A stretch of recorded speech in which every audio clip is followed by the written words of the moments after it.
Okay, class. So this is our last sample for this topic. Then we'll proceed to the compression members. Okay. So sample problem number 7. Okay. So select a structural T or MT for the bottom chords of the Warren roof truss shown in figure. The trusses are welded and spaced at 20 feet. Assume that the bottom chord connection is made of with 9 inches long longitudinal weld at the flange. Estimate the weight of the truss as 10% of the other weight. Use the force at truss IG in designing the bottom chord, assuming it will govern. Use A992 steel and the following load data.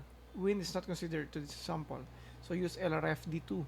Okay, so these are the load, purlins, binigay. M8 by 6.5. So we also have the live load, 20 PSF. In horizontal projection, syempre, nakalat lang siyang ganon. Uh, Metal deck, which is 2 PSF. Roofing, we have a 4 PSF and insulation as 3 PSF. Okay, so these are the loads and the figure, naka-drawing na naman yung truss niya. Space daw siya at 20 feet. Okay? So, I don't know if you know this, but in truss kasi, the top chord is usually in compression and the bottom chord is in tension. So, ganun yung lagi. And, usually then, pin connected talaga sila.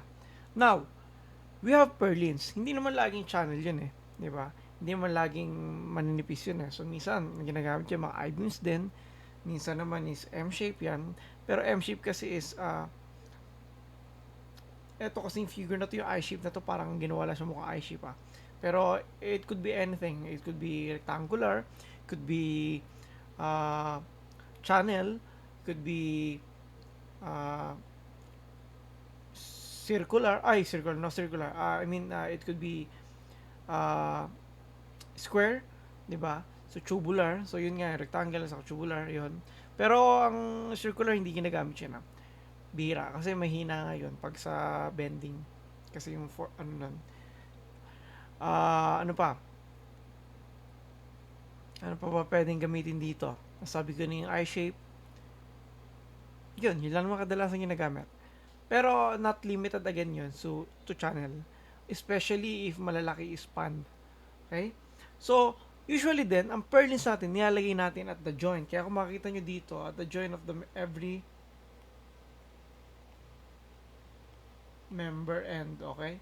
So, yung every joint nun, merong purlins. Doon nilalagay. But sometimes, hindi nangyayari yon. Especially kung masyadong malaki yung nagiging span. Okay? So, minsan, nagkakaroon tayo ng ganyan din sa gitna. Pero ito, iniiwasan natin. Kasi pag ganyan, hindi na siya magiging ping-ping. Bakit? Kasi this will act as beam column. So, that's another topic. Hindi yun ang topic natin dito. Okay? So, that's beam column. Kasi nag-resist na siya ng flexural. Pero pag ganito kasi, ang nangyayari dito, kaya natin ginagawa ganito, nagiging pin connected lang siya. So, truss member lang siya. Okay? So, ganun dito. So, kanina sinabi ko, yung top member is in compression, ilalim is tension, okay? So, bakit? Di ba pag ano kanyan eh, pag nag-deform, let's say example, pag ganyan, no? O ilang natin. Di ba pag ganyan yan? So, ilalim naka-tension, taas naka-compression. Di ba? So, gano'n nangyayari dyan. So, if i-design natin yung bottom chord, gamitin natin yung tension member. Di ba? Kasi naka-intention talaga siya. Di ba? And also, dapat talaga, the right process is to get all the forces. Kung ano mo govern. I-design mo itong taas using the forces na mag-govern dito. Design mo itong ilalim using the force na mag-govern dito. And also, design the web using the force that will govern in the web. So using MOJ, method of joints, method of section, method of member. So it's up to you kung ano method yan, okay? Yan is mano-mano. But if an actual, of course, you have MIDA, so it will show you if ano yung mag-govern na. So, mas madali na siya. Okay, so you have to design lang. Okay? But of course, better is you have a Excel, di ba? Or let the MIDAs do it. But of course, this is a subject. So, this is a, hindi natin pwedeng shortcutin. So, dito is theory ang pag-aaral natin. Paano siya talaga ginagawa in uh, manual computation, okay? So, sometimes it is triangular, pero I will not give you that na para hindi na kayo mahirapan. Pag triangular kasi, baka mahirapan kayo sa mga trigo pa.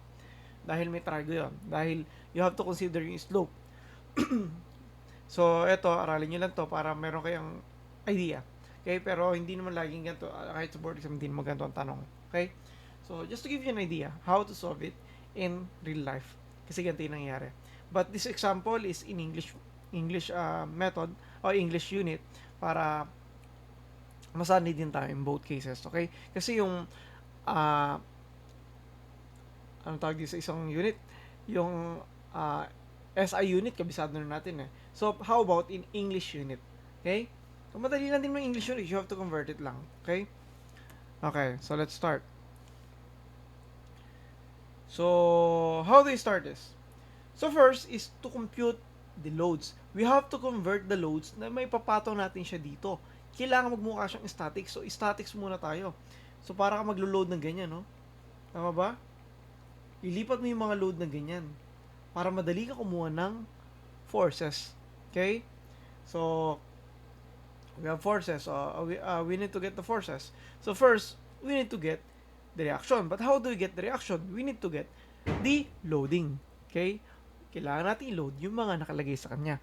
Kasi yung actual, wala naman nakalagay doon na tumingin ka sa buong, lumalabas sa agad yung number. You have to solve it. Okay? So, let's solve it. So, let's start with live load. Bear with my writing kasi hindi ako nakapag-prepare ng PowerPoint eh. Okay? So, live load. So, solution. Gawin nating solution. Solution. Okay? So, for live load, I think manipis yung sulat, ano?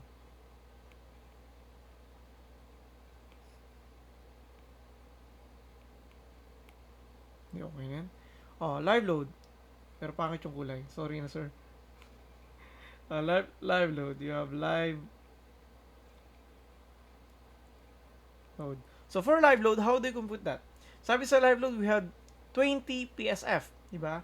So, we have 20 PSF. Okay? So, that is in type of pressure. Diba? That's pound per foot square or feet squared. Diba? So, that is in pressure. So, paano natin siya i-convert to pounds lang? So, dalawa yung foot niya. So, paano siya i-convert? Convert mo siya, multiply mo siya sa tributary area. Okay, area. Kasi pounds per foot, feet squared ba? O foot squared? Feet squared. O foot squared. Whatever. So, basta, FT squared yun, di ba? So, parang unit yun is pounds per feet squared. So, ganyan na PSF di ba? So, kailangan matanggal natin yung foot squared. Okay, FT squared or, sorry. Hindi ko alam yung sa English. Paano ba talaga dapat yan? Okay? Wait. Sorry. Sira ko na. Hindi kasi prepare sa, Wait. What happened? I'm very, very sorry.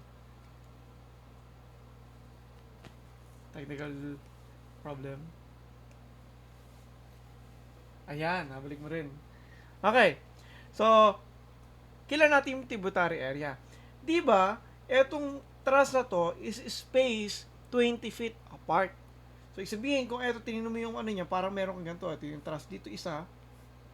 Diba? May truss ka ulit dito isa. Tapos may truss ka ulit dito isa. Parang ganyan yan eh. Yan daw, ang pagitan niyan is 20 feet. Okay? So, kung titingnan natin yung tributary area niyan, eto lang yan, itong part na to, kalahati niyan, hindi yan pupunta rin dito eh. Kasi puro one way yan pag ganyan eh. Di ba? Yung, kasi purlins mo niya, puro pa ganun lang eh. So, ibig sabihin, ang hatian ng load mo dyan, one way. Etong part dito, kalahati dito, pupunta rito. Tama ba? So, we have 10 here, 10 here. So, the tributary width is 20. Now,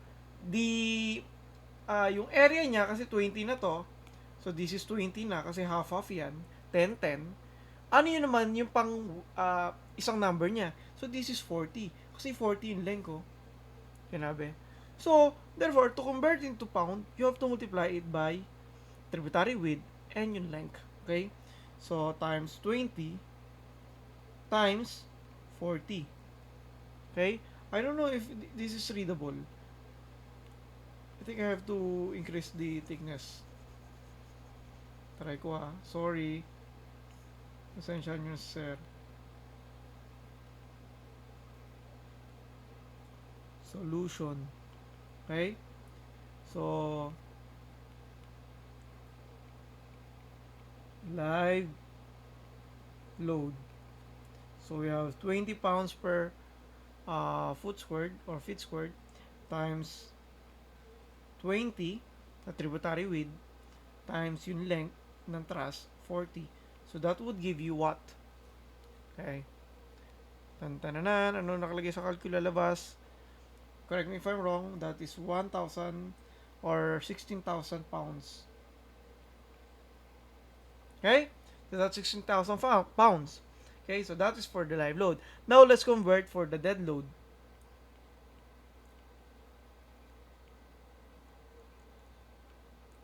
Okay, nababasan ko yan. Dead load. For the dead load, exclusive pa dito yung yung purlins ha. Kasi hindi pa natin siya matadirect eh. Sige, lagyan natin dito. Exclusive of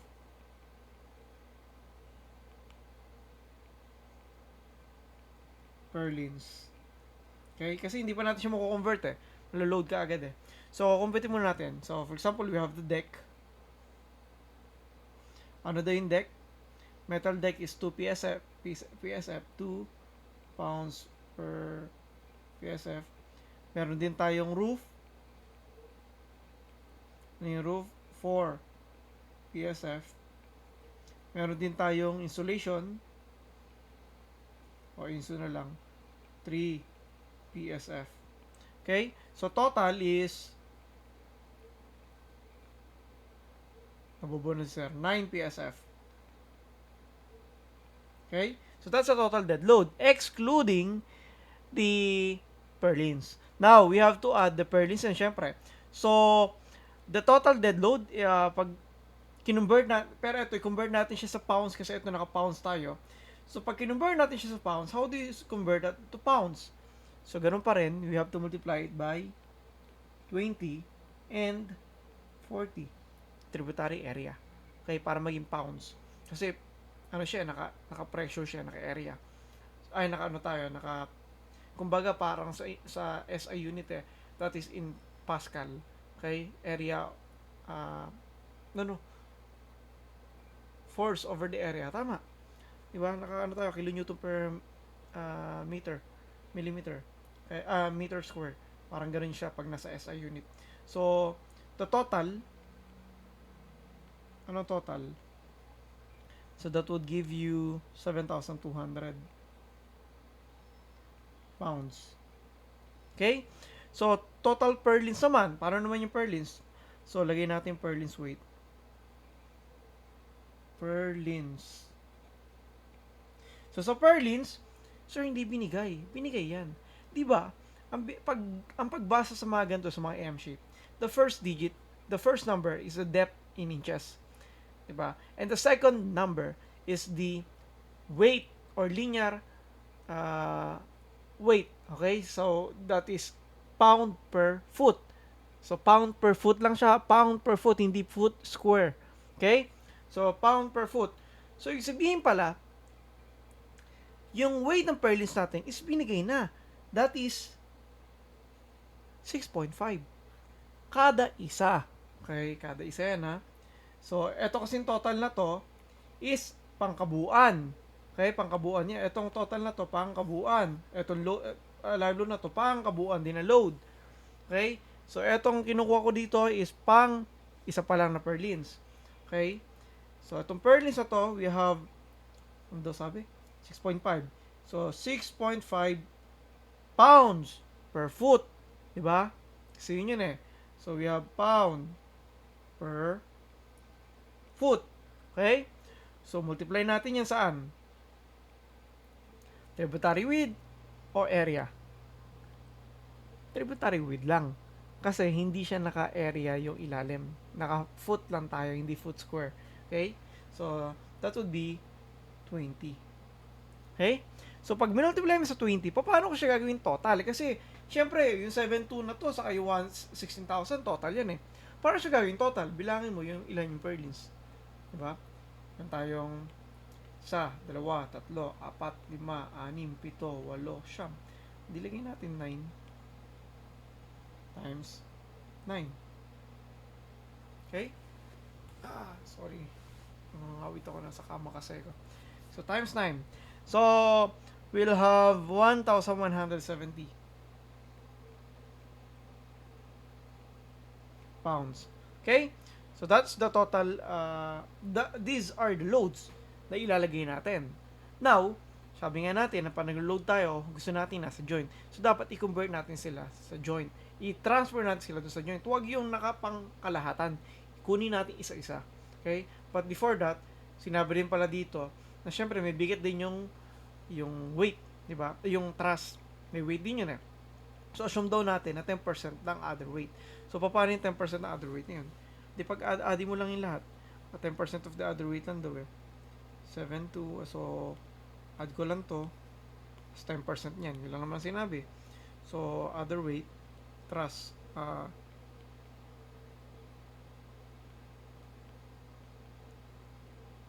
truss weight. Sorry na, sulat ko. So, truss weight. So, we have 0.10 of 16,000 plus 7.2 plus 1,170. Okay?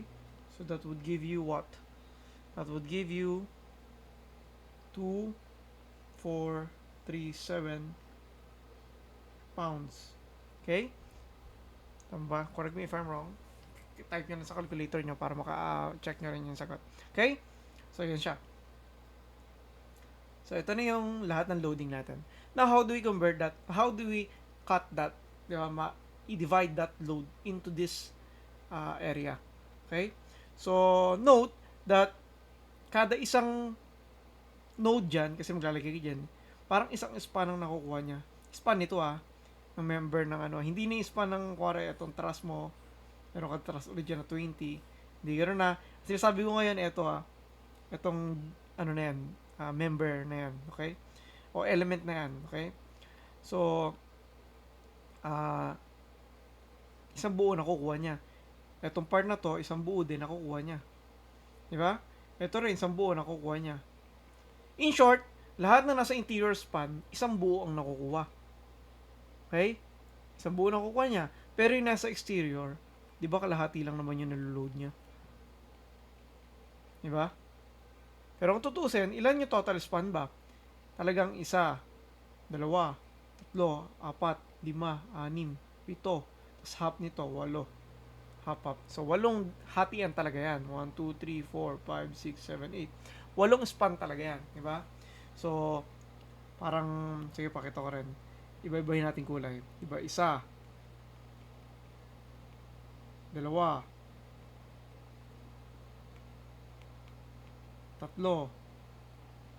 tama? 4, 5,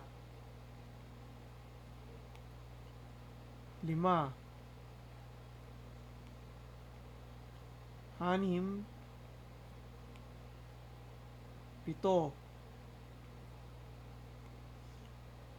Tapos ito half. Tapos dito half din. Diba? So, in short, lahat pala ng interior loading natin, o interior joint natin, yung mga furnace na yan, yung joint natin sa loob, is whole ang nakukuha na load. Yung nasa exterior, kalahati lang. Unless, tingnan nyo mabuti, kasi baka mamaya wala namang furnace doon, Kalahati nga lang siya. Pero you have to exclude the purlins. But in this case kasi may purlins. Okay? So lahat yan talaga, mahati lang siya sa 8. Pero tigkalahati lang ang nasa exterior. Okay? So, I'll remove this.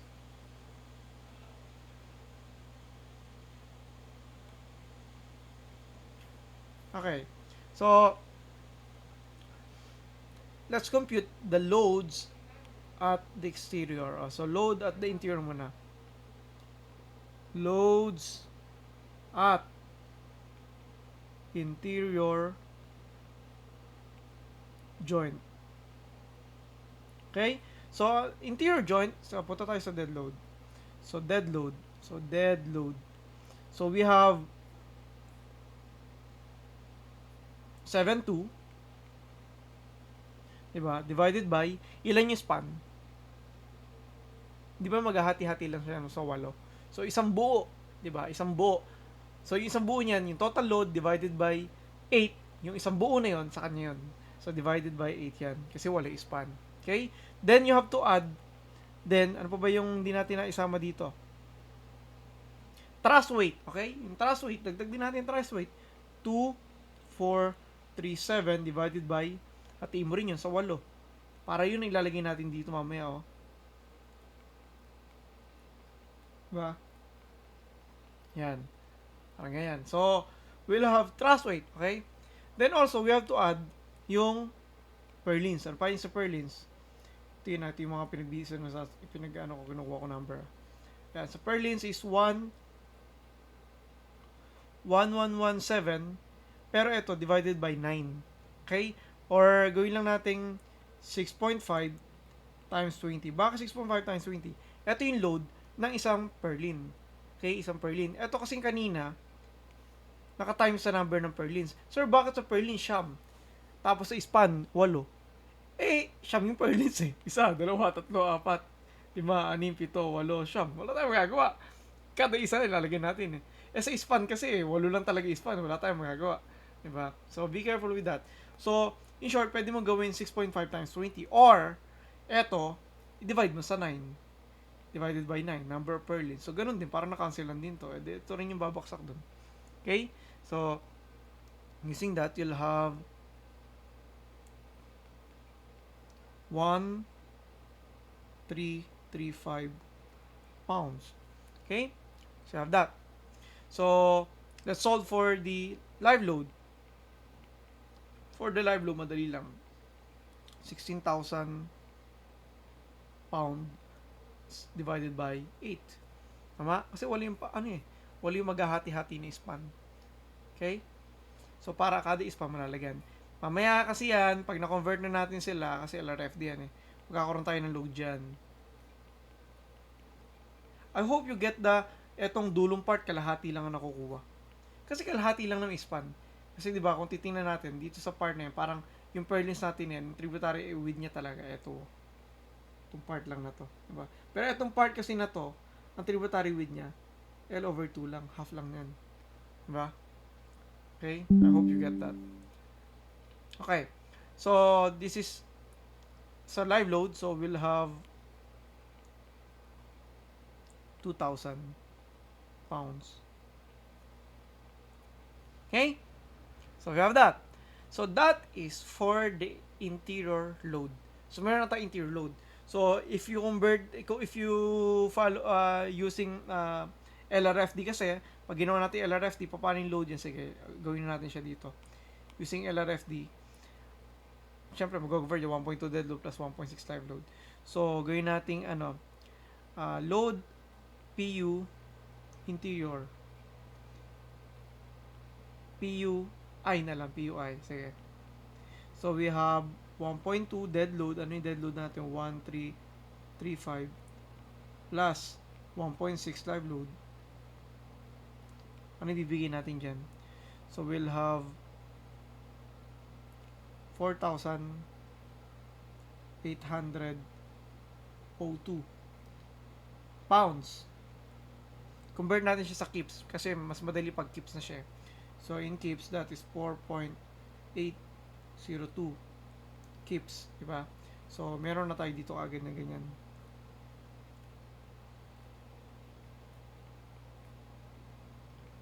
Diyan, alam na natin na this is 4.802K. Okay, so lahat yan, 4.802K. So, pare-pares lang yan, 4.802K. Okay? So, that is for the interior load. Now, how about for the exterior load? So, dito kalagay, loads at exterior joint. Okay, nasa statics pa lang tayo, wala pa steel part, okay? So, loads at exterior joint. Kasi pag nagawa natin to, ito yung gagamitin natin pan-design, okay? Ito yung member na gagamitin natin. Ito yung load na gagamitin natin. Okay? So, load at the exterior. Sabi natin kanina, isang buo yun nasa interior. So, yung exterior node or exterior span natin, half lang nakukuha. At i-divide mo lang sa 2 yung nakukuha mo sa dead load, live load na yan. Diba? So, ito, divide mo lang sa 2. Ito rin, divide mo sa 2. Tama ba? Tama ba? Somehow, but be careful with the purlins. Okay? Tandaan, yung purlins, hindi mo hatiin. Kasi isang buo yung binigay. Okay? Isang buo. Unless wala yung purlins. Okay, hindi yan nakalagay sa purlins. So, hindi mo siya pwede bastang i-divide by 2. Dapat mag-ingat kayo sa paghati. Okay? So, let's say, you have this. Dead load. Dead load natin dito is 7.2 divided by 8 divided by 2. Tama? Para mahati yan sa 2. Plus 2,4,3,7 divided by 8 divided by 2. Tama? Ngayon yung purlins, isang buo pa rin yan. Hindi mo na bago yan. 6.5 times 20. Nahati ba yan? Isang buo pa rin naman dinadala nyo sa node na yun. So, hindi na bago yan. So, the total dead load natin dito is 732.3 pounds. Okay? So, sa live load natin, yun talaga pwedeng hatiin. So, that is 16,000 divided by 8 divided by 2. So, that would be 1,000. Okay? So, using the load combo, PUE, exterior. Okay? Bakit magsulat pag sa computer? Oh. Okay. So, 1.2 dead load, ano yun? 732.3 plus 1.6 live load. So, that would give you what? It would give you 2,479 pounds, or in kips, that is 2.479 kips. Okay, di ba? So, ganun yan. So, ito na yung load natin. So, dito pala, ibahin ko yung kulay. Sige. Tingin kong blue. Sa part na to, maliit lang. That is, ano daw? 2.479. 2.479. So, ganyan yung load. So, from this load, yan, diyan ka na mag-solve ngayon ng forces, and para makakuha ka ng gagamitin mo load na pang-design dun sa member. Okay? So, ganyan siya. So, kung hindi sinabi dito na gamitin mo daw yung IJ, di lahat yan, kukunin mo yung load ng bottom chord para ma-design mo yung bottom chord. Pero dito kasi sinabi ng IG lang. So, madali lang. Okay? So, madali lang siya. Una, syempre, kailangan mo kunin yung reaction. Kunin mo yung reaction dito. Oh, I hope you know this by this time na. Madali nang kunin yung reaction yan. Okay? Hindi ko na isosolve. So, you just get the all vertical load. I hope you know this, promise. Pag hindi nyo nakuha, contemplate on yourself, okay? So, kunin nyo lang itong buo, symmetrical naman yan, add mo lang to, isang 2.479, tapos 2.479, tapos 1, 2, 3, 4, 5, 6, 7, pitong 4, eto, ako na mag-solve, sige, baka mamaya ano pa. So, di ba, reaction lang niya, magiging ito lang. Gawin natin reaction. Sige na nga, solve ko na. So, reaction. So, reaction. Okay. Symmetrical eh. So, ilan yung green? 1, 2, 3, 4, 5, 6, 7. So, ganyan lang natin siyang uh, kasi equal naman yung A and B ah. Sige na, gawin natin summation force equal to 0. Summation force equal to 0. Summation force is equal to vertical is equal to 0. Okay? So, up natin is RA plus RB. Positive yan eh. Pero RB kasi natin same lang sa RA eh. Diba? So, minus 7 ba yun? Tama. 7 na ano ba yun? 4.802. 4.802. Napababa. Minus din na pababa na dalawang 2.479. Okay, is equal to 0. Wherein, yung RA mo nga is equal to RB. Therefore, ito magiging RA lang din, di ba? RA. Using that, makakakuha ka ng load na RA mo is equal to what? 19.29 kips. Okay? Also equal yan so RB. Therefore, that is 19.29. So, this is 19.29 kips. Ito rin. We have 19.29 kips. Okay? So, I hope talaga. If hindi, balik kayo kay Sir Mike. Kaya lagot kayo kay Sir Mike. Okay? I really do hope na alam nyo to. Paano pagkuha nito. Kasi ano lang to symmetrical. Pag di nyo sagutan to, nako, push pa. Okay? Pag hindi nyo sagutan yung ganyan. Okay, so that is static part. So, done na tayo sa static part. Tapos na tayo sa static part. Now, let's solve. Ay, hindi pa pala. Kasi kinukuha pa natin yung, ano eh, yung load, yung force at this point eh. Okay? So, gawin natin yung load at that point.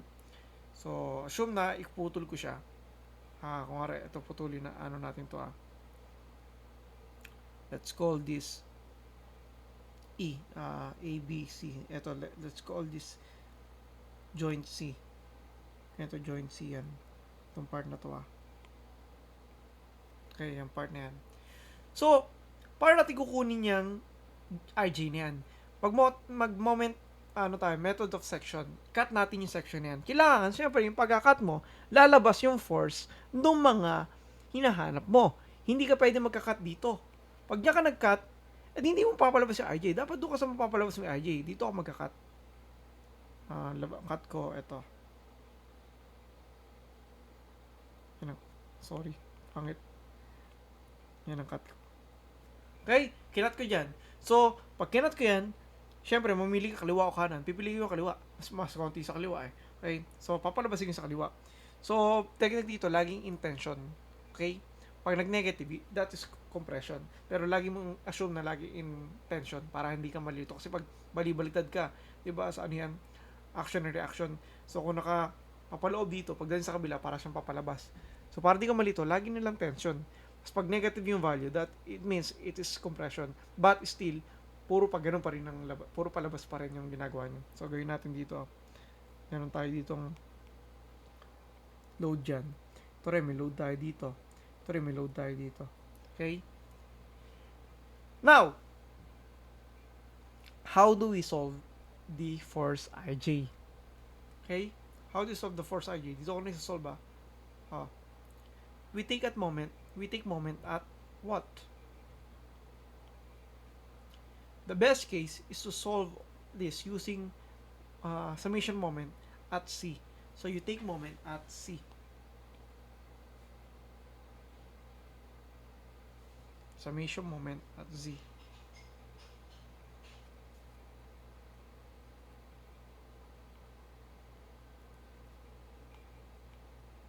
Dito ko na dito. Kasi malaki yung ano ko eh. Sorry. Dito ko na summation moment at C. Okay? Equals to 0, syempre. Pero gawin natin first. Gawin natin clockwise, positive, counter, negative. Okay? So, clockwise natin is positive. So, we have uh, so yan, 19.29. Ito siya. Positive. Diba?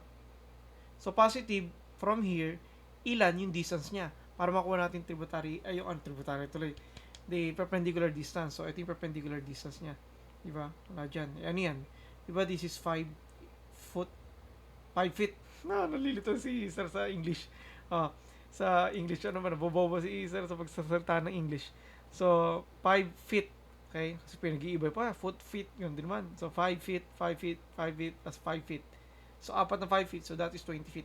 So, therefore, ang kailangan pala natin dito is uh, 19.29 times 20. Okay? Regardless of the unit, kasi makakancel naman yun. Basta uniform dapat, puro, ano siya, puro feet ha. Hindi makailangan i-convert mo agad sa how do you call this? I-convert ka agad sa ano ba tawag doon? Hindi mo kailangan i-convert ka agad sa inches. Bobobo na. Minus, ito naman yan, 2.479. So, we have 2.479 times 20 rin yan, di ba? Tama? So, ngayon, minus din naman, 4.802. Pagkasama-samahin ko na yan. Una, 15. Di ba? Kasi 1, 2, 3. 5 yan. So, 15. So, we have 15. Plus, pagsama ko na rin to. Pero negative, baka malito pa kayo. Sige na. Okay na. 15. Minus 4.802. Ano yan? 10. Tama? Ito naman yan. Isa, dalawa. Then, minus 4.8025. Okay? Etong force na to, wala na yan. Kasi tatama sila sa moment, sa yung kung saan mag-moment So, mawawala na yan. So, kailangan na lang etong ilalim. Ano ba to? Di ba magiging counterclockwise din? Tama? Counterclockwise yun, no? Kasi ito yung load So, that is negative. So, negative ij o f ij times ano perpendicular distance, 'di ba? Ito naman yan, kung ito yung ito yung perpendicular distance mo. So that is 4. So we have 4 equal to 0. Therefore, ang Fij natin, Fij is tantananan 48.04 kips. Ayan yung gagamitin natin load. Okay? So, yun yung pandi-design natin.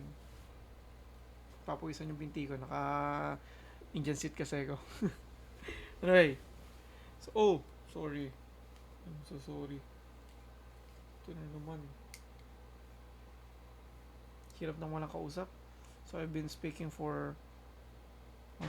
for almost 40 minutes. Ako lang mag-isa, no? So, bear with me if minsan may mali ako na sabi ganun. So, just correct me in a nice way. Sabihin nyo na sa GC, baka may nabanggit ako na mali. Okay? Kasi mahirap pag mag-isa ka lang nga salita. Okay? So, that is the load na. That is the load. That is the force na pandi-design natin dito. Okay? Kasi yun yung nag-a-act dun sa member na yun. So, dapat kayanin ng member mo yung load na yan. Okay? So, that is in kips.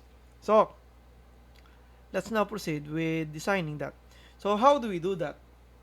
So, take note 48.04 kips. Para natin design yan? Una, design natin siya sa gross section, di ba?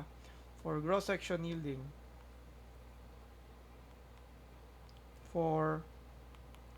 I think ito pwede natin ulit lakayan.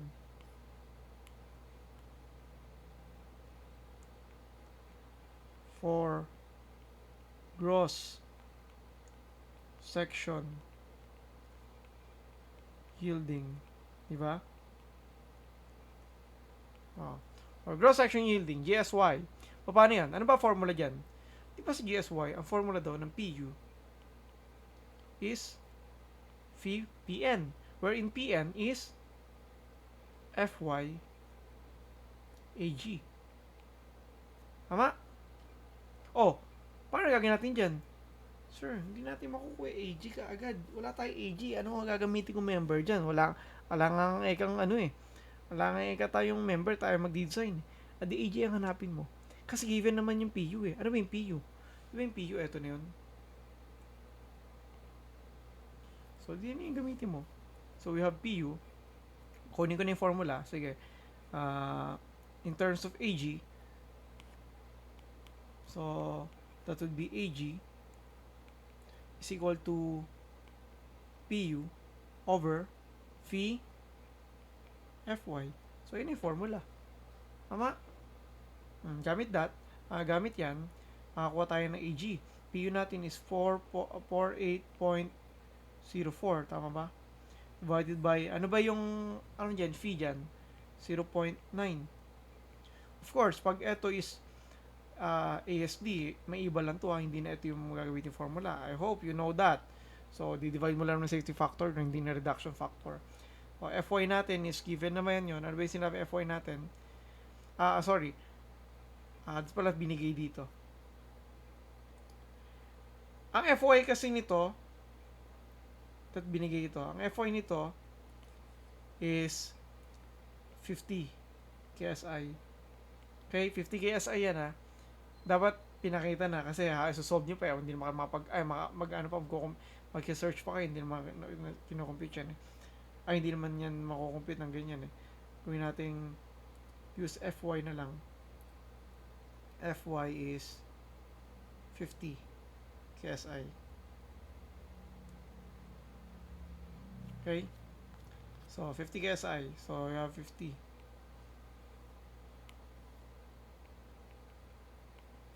So, AG natin na lalabas is 1.07 inches squared. Sir, ba't naging biglang inches? Di ba yung PU mo naka-kips? Tapos yung FY mo naka-KSI. So, keep per inches squared. Ano ba tamang grammar? Inch ba? Inches squared. So, kayo na bahala doon. Di man yun ang tanong natin sa exam. Okay? So, ito dapat yung required. Dapat, yung member natin, yung AG niya, hindi bababa dyan. Okay? So, AG natin, di bababa dyan. So, ano naman yung ano natin ngayon? So, this is the demand pala. Yan yung magiging demand. Kasi yung force natin, ganyan, yan yung kaya, dyan nakabase, dyan, itong area na to nakabase dun sa force na dadali ng IJ. So, yan dapat ang hanapin natin. Before tayo have the member, so, pupunta ngayon sa binigay ko sa inyo na steel manual. Diba? So, kung empty shape, diba? Empty shape ang sinabi sa atin. O, empty shape. O, hanap yung empty shape. Ano yung may area dyan na 1.07? Pataas. So, let's say 1.07. O, let's try this one. Tama? Let's try this one. MT5 times 3.75. Okay? So, yun ang gamitin natin. MT5, 3.75. So,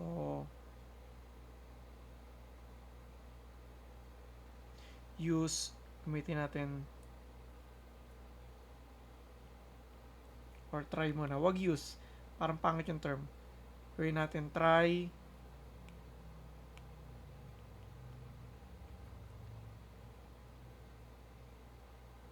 MT 5 times 3.75.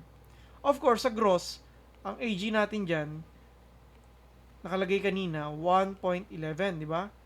Inches squared. So, that is greater than 1.07 inches squared. Di ba? Therefore, okay yan. Safe siya dyan. Kung ang tanong is safety demand capacity ratio, divide mo lang yan. Lalabas yung sagot. Okay? So, pasado siya kasi mas mataas yung member mo kaysa dun sa required. Okay? So, try natin ngayon pagdating dun sa cross-section net section fracture. Okay? So, sa net section fracture, paano yung net section fracture? ito pa rin try natin dyan ha. So, net section fracture. So, net section NSF. So, for NSF. Okay? For NSF, anong formula? PU is equal to phi FU. Ano FU ba yun? FU times AE. Diba? So, talaga mali ito. Dapat pala binigay ko na lang dito. Wait, sorry. Use A992. Dapat pala binigay talaga. Kasi isa-solve yung, ipapasearch ko pa sa inyo to. Bawal nga cellphone. FU, ano FU nito? Ang FU nito is 65 KSI. Okay.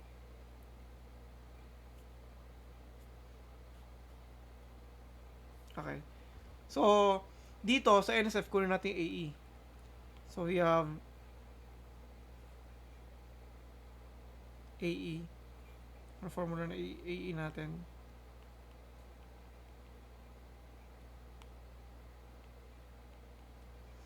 Is equal to PU over phi FU. Diba? Ganun lang naman. So, same lang yan. So, PU natin 48.04 divided by phi, 0.75 yan. Tapos, ang FU natin is 65. Therefore, ang AE na required natin is 0.985 inches squared. Diba? So, yan yung required natin na AE. But, sir, how do you solve that? Eh, wala namang given dun sa steel manual ng AE. Diba? Walang AE dyan eh. Diba? Ano ba yung AE? Diba shear lag factor times the net. Eh, ano ba net dyan? Wala kang magiging net dyan. Net mo dyan, gross section. Ang net mo dyan is yung gross section lang din. Kasi welded dyan eh. So, lahat yan, yung ano niya, konektado naman. So, let's solve for AE. So, let's solve for AE. But before we solve AE, ito dito yung AE nito, ito-try mo kasi diyan ka nag-try sa AE, sa ano mo sa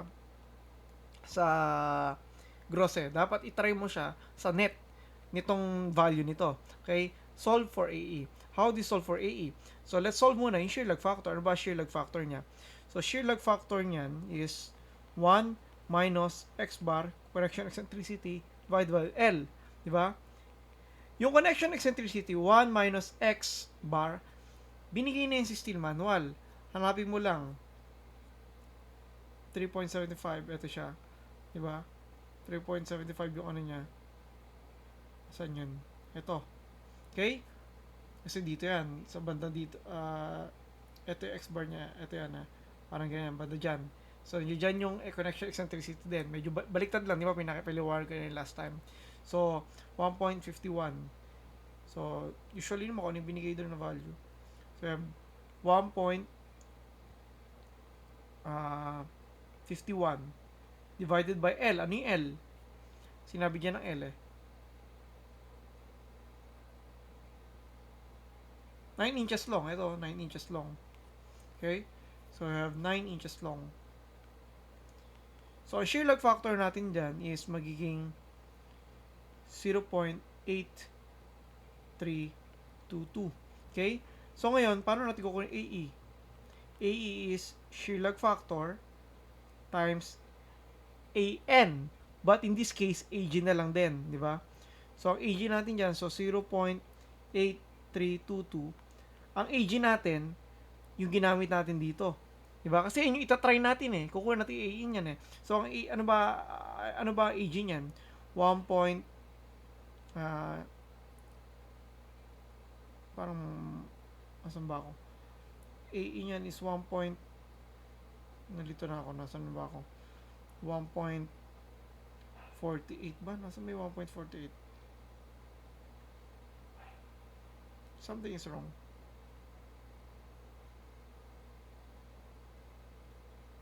Tama ba tong value na ginamit natin dito? I'm sorry. I think tama to. Pero dito kasi sa AG natin, ano ang AG natin dito ginamit? Teka lang nga. Steel manual.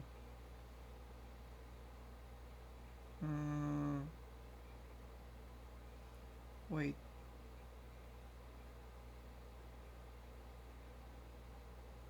Hindi, tama lang pala. Okay na dito. 1.11. Sorry. So, 1.11. 1.11. Ito pa rin. Tama yung ginamit natin. Ito. Ito yung ginamit natin. Okay? So, we have 1.11. So, yung ginamit natin dito, sa taas, hindi yung gagawin natin dito.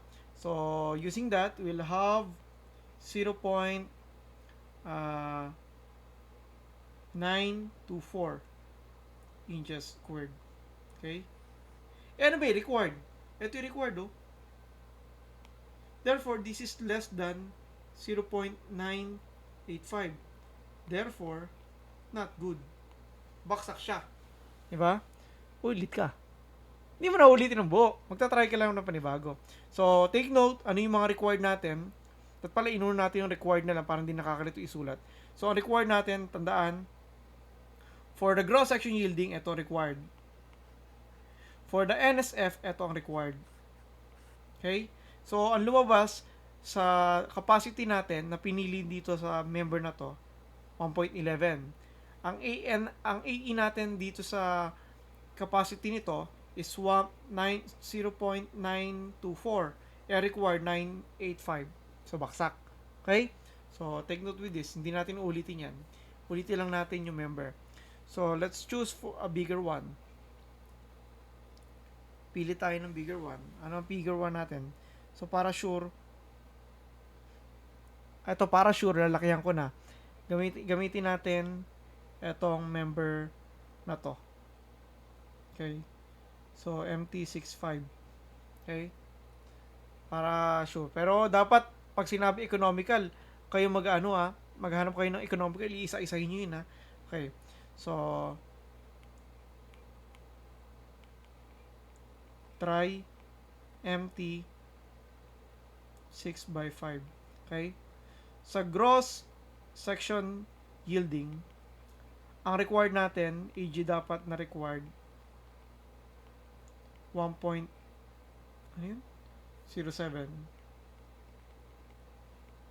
Eh, ito, ano ba AG niyan? Ang AG natin is 1.48. So, that is greater than 1.07. So, therefore, good siya. Okay? Or, okay. Tama? So, pasado yan. Kasi, sure yan. Kasi dito nga, pumasa sa taas eh. Dito rin, pasado niya kasi lumaki pa eh. Pero ito lang hindi natin sure kasi dito sa taas, baksak. Baka mamaya, baksak pa rin siya dito. Pero malay nyo nung pasado na. So, let's try. So, ang AE natin, solve natin ng AE. AE natin na required, ito pa rin. Diba? Hindi babagay kasi required yan eh. Galing yan dito sa load. Okay? So, yan yung AE natin. Now, let's get the AE capacity ng member na ginamit natin na MT65. So, using, first is to solve the shear log factor. 1 minus X bar over L. So, 1 minus yung X bar natin, gagaling sa steel manual. Ang L natin is 9 inches pa rin. Steel manual natin, sabi sa steel manual,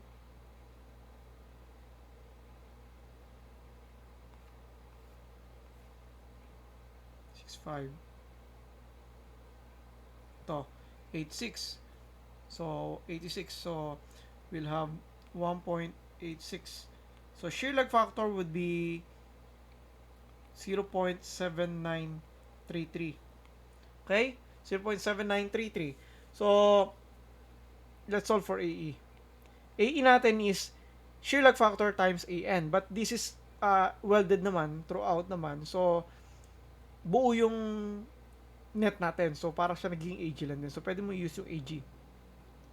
So, 0.7933. Again, you will use yung AG ng member na ginamit mo, which is 1.48. Hindi yung required. Okay? Kasi mamamali pag yung required na kinuha mo. Kasi yung shear lag factor na to, nakabase ito dun sa ginamit mong member. Hindi pwede yung sa required. So, dapat yung AG mo, yung ginamit member, 1.48. But, eto, tanyo kanina, nalito ako. Be careful sa pagtingin ng steel manual. Pero ako naman, hindi ko bibigyan yung buong steel manual eh. Bibigyan ko na kayo ng kopya. Doon na kayo mamimili. Okay? So, para pagbasa nito, tingnan nyo dito, yung may kaduktong yan. Sa ilalim dito nakalagay eccentricity, mga ganong ibang properties. So, be careful lang, okay? Kasi nakakaliti number niya. So, hanapin nyo mabuti dito, baka nagkakamali-mali. Hindi ito ang gagamitin na, iba yan na, stem lang yan na. So, itong part na to. Okay? Baka maduling lang. So, you have that. So, AE natin dito, ang makukuha nating AE is 1.17. Okay? Inches squared. Ano ba ang required? Ang required, di ba, isa, ito lang. So, ang required is 0.985 inches squared. Therefore, okay, good. So, the answer, the final answer,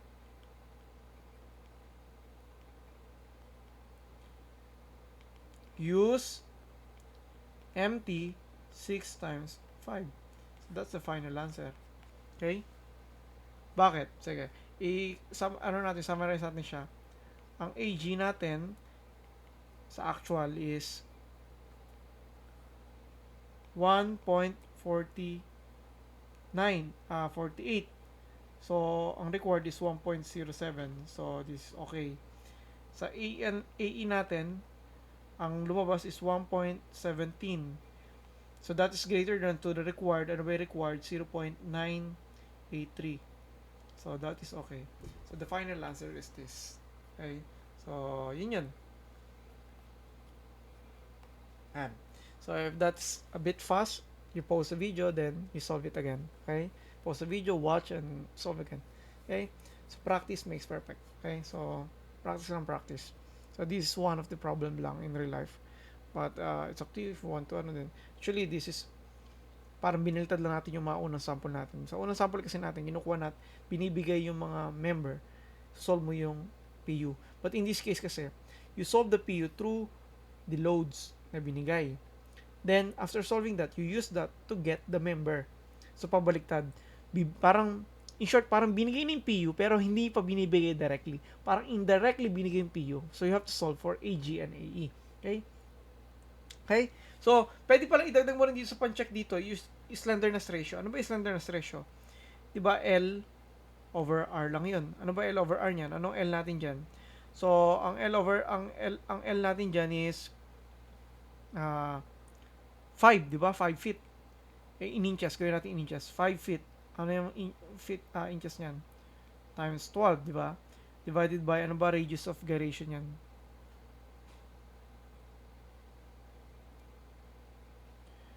Radius of gyration.